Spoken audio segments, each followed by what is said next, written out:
These are the 5 tight ends with the best value.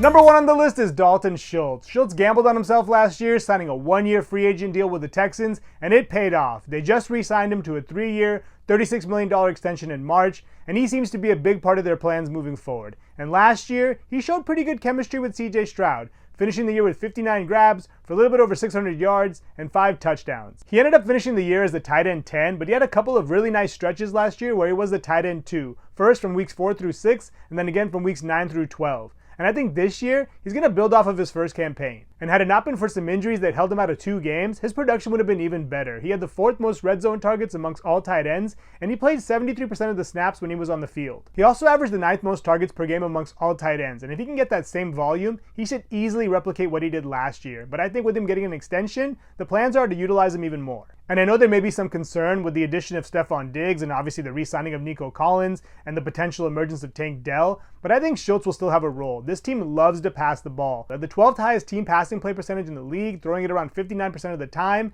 and I don't see that changing this year, especially with CJ Stroud showing what he can do last year. He's currently being drafted in the 11th round, which I think is actually a bargain if you think about how much upside he has. He's 6'5", should have a lot of touchdown equity or at least some good red zone looks, and at this point, if you're looking for a value tight end at the end of drafts, he's definitely the guy to target. Number 2 on the list is Cade Otton. Cade Otton finished as the tight end 20, which doesn't really jump off of the page, but what I really like about him is that he played the most snaps amongst all tight ends last year. And with him getting that type of opportunity, I think it's only a matter of time before it translates into fantasy value. He flashed his potential last year. From week 7 through 12, he was a tight end 10, averaging a little over 10 PPR points per game.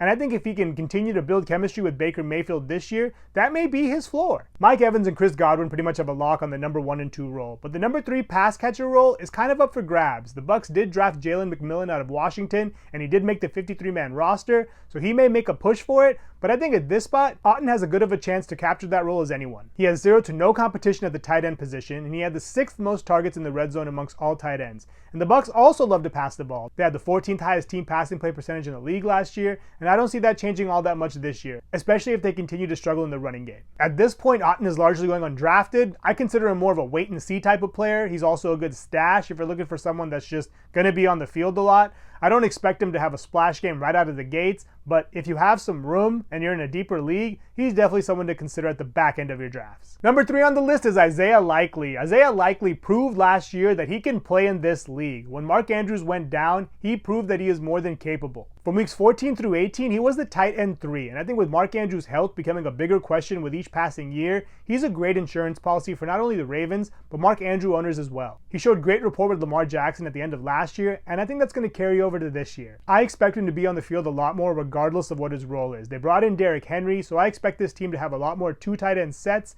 so he may be blocking a bit more, but even if he's on the field in any capacity, that's a positive. With Odell Beckham out of the picture and Rashad Bateman looking more and more like a bust, they're looking for pass catchers in this offense. They do have Nelson Agholor, but he's a complimentary guy at best. So I think Likely's in a prime spot to be the number 3 pass catcher on this team behind Zay Flowers and Mark Andrews. And again, if Andrews misses any time, his role will be elevated heavily. The one thing I would mention is that Baltimore is always near the top in terms of running play percentage. So this is a pretty low volume passing attack. So I'm not expecting many attempts through the air. But again, he's not only a great handcuff for Mark Andrews, he's a guy that should have some standalone value right out of the gates. He's currently going in the 15th round, which is basically undrafted. So if you're looking for a guy to take a chance on, I think he's a great one to consider. Number 4 on the list is Luke Musgrave. Musgrave only managed to play in 10 games last year. He got knocked out of one contest early due to a concussion, and he missed a bunch of other games due to a lacerated kidney. He actually suffered that injury in the middle of a game and somehow finished that game before going to the hospital and ultimately ending up on IR. But in the games he did play, he showed some pretty good rapport with Jordan Love. He managed to finish his rookie season with 34 receptions, a little bit more than 350 yards, and 1 touchdown. And I'm hoping he can improve in the red zone this year. The issue for him is that there are a lot of talented pass catchers on this team. Between Christian Watson, Romeo Doubs, Jaden Reed, and Dontavian Wicks, he may arguably be the 5th guy in the pecking order. And let's not forget newly signed Josh Jacobs, who's definitely going to command some touches. I will say he did look solid through some stretches last year. From weeks 7 through 11, he was a tight end 15, and in 5 of the 10 games where he did play full games, he had more than 8 PPR points per contest, so he has the potential. It's just a matter of getting opportunity. He's currently being drafted in the 15th round, which I think is actually fair, just given the unknown nature around his role, but I think he's a great depth play and someone to stash, and he could have a larger role if one of these pass catchers goes down. Number 5 on the list is Mike Gesicki. After having a down year in New England last year, Gesicki signed a 1-year prove-it deal with the Bengals. The Bengals have been searching for CJ Uzomah's replacement for a while. They brought in Hayden Hurst, then they brought in Irv Smith Jr., and now it's Gesicki's chance to prove that he can be the guy. The Bengals also did re-sign Drew Sample to a 3-year, $10 million deal, but Sample is largely a blocking tight end. The reason why I'm optimistic about Gesicki this year is the fact that Tyler Boyd is no longer on the team, so those targets have to go somewhere.